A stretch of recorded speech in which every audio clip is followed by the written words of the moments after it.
Shalom, salam sejahtera bagi Bapak Ibu, saudara-saudara, anak-anak yang dikasihi oleh Tuhan Yesus Kristus. Berjumpa kembali bersama saya Pendeta Eka di dalam renungan firman Tuhan pada hari ini, hari Rabu 14 Desember 2022. Kiranya sukacita dan damai sejahtera dari Tuhan Yesus kiranya menyertai hidup kita sekalian. Puji nama Tuhan. Pembacaan firman Tuhan hari ini sampai pada pembacaan Yeremia pasal yang ke-28. Kiranya firman Tuhan memberkati kita sekalian. Baik, sebelum kita akan merenungkan bagian firman Tuhan hari ini, kita akan berdoa bersama.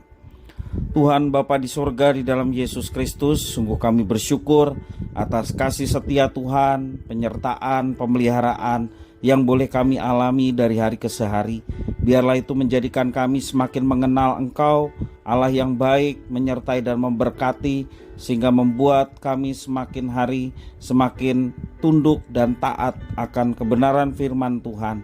Mampukan kami Tuhan untuk dapat memahami apa yang Tuhan firmankan.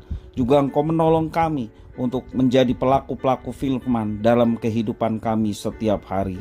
Terima kasih Bapa, inilah diri kami sedia untuk belajar firman Tuhan. Demi nama Tuhan Yesus kami berdoa. Haleluya, amin. Saya akan membacakan di dalam Yeremia pasal 28 ayat 1 sampai yang ke-17. Demikianlah firman Tuhan.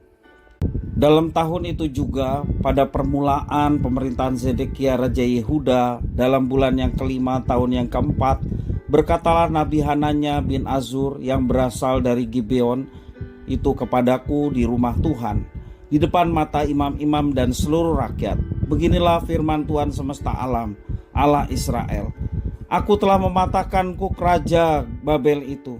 Dalam 2 tahun ini aku akan mengembalikan ke tempat ini segala perkakas rumah Tuhan yang telah diambil dari tempat ini oleh Nebukadnezar Raja Babel dan yang diangkutnya ke Babel.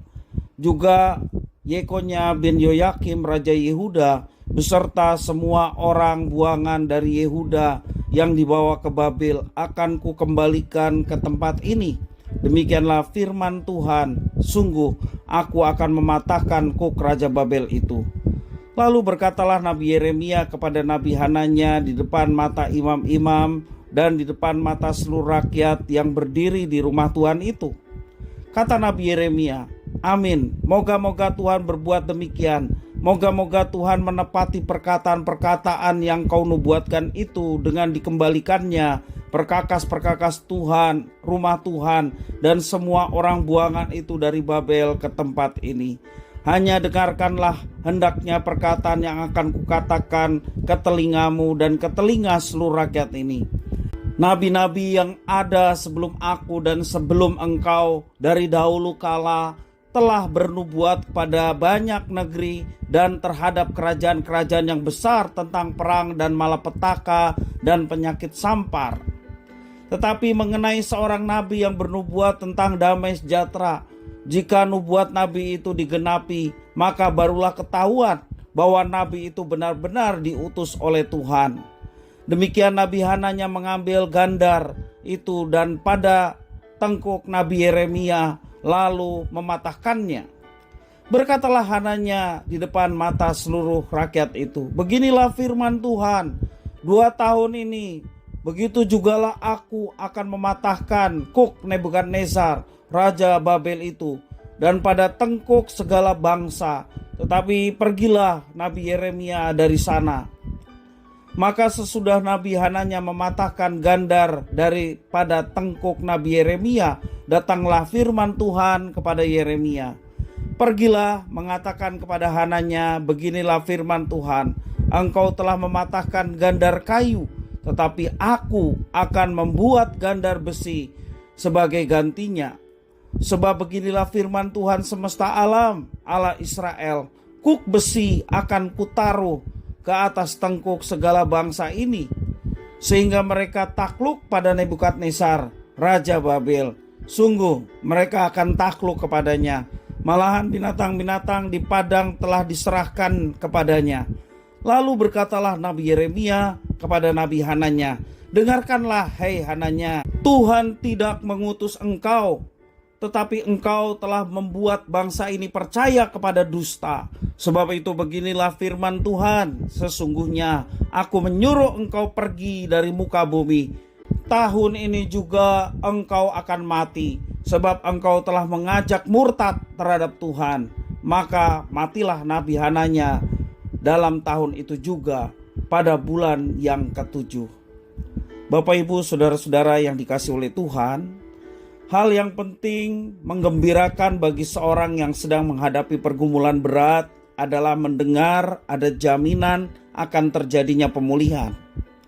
Inilah yang dirasakan oleh umat Israel ketika Hananya menyampaikan nubuatan tentang pemulihan. Betapa mereka bersuka cita mendengar bahwa dalam 2 tahun perkakas rumah Tuhan yang diangkut ke Babel dan Yekonya bin Yoyakim Raja Yehuda serta semua orang buangan akan pulang kembali. Nubuatan Hananya memberi harapan dan janji sejahtera. Tampaknya tidak ada alasan untuk meragukan nubuatan dari Hananya ini. Mengapa tidak diragukan? Karena disampaikan di rumah Tuhan, juga di depan para imam dan seluruh rakyat. Hananya juga memberikan jaminan kebenaran nubuatannya dengan mengambil gandar yang terpasang di tengkuk Yeremia dan mematahkannya.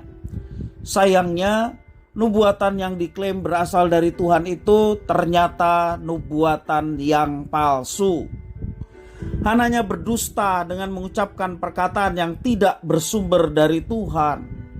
Hananya menipu umat dengan tujuan membatalkan nubuat yang disampaikan oleh Yeremia.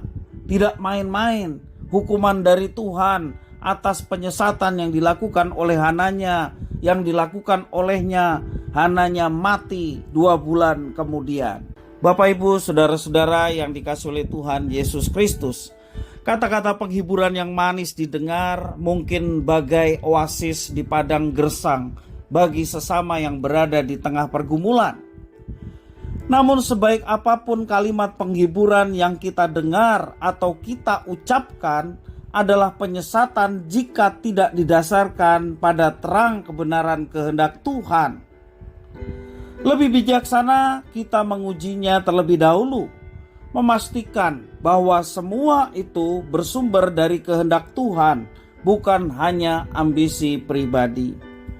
Bapak Ibu saudara-saudara yang dikasihi oleh Tuhan, kita meyakini bahwa iman timbul dari pendengaran akan firman. Ketika firman yang ditaburkan, kita akan mendapatkan kekuatan dan kita mendapatkan iman.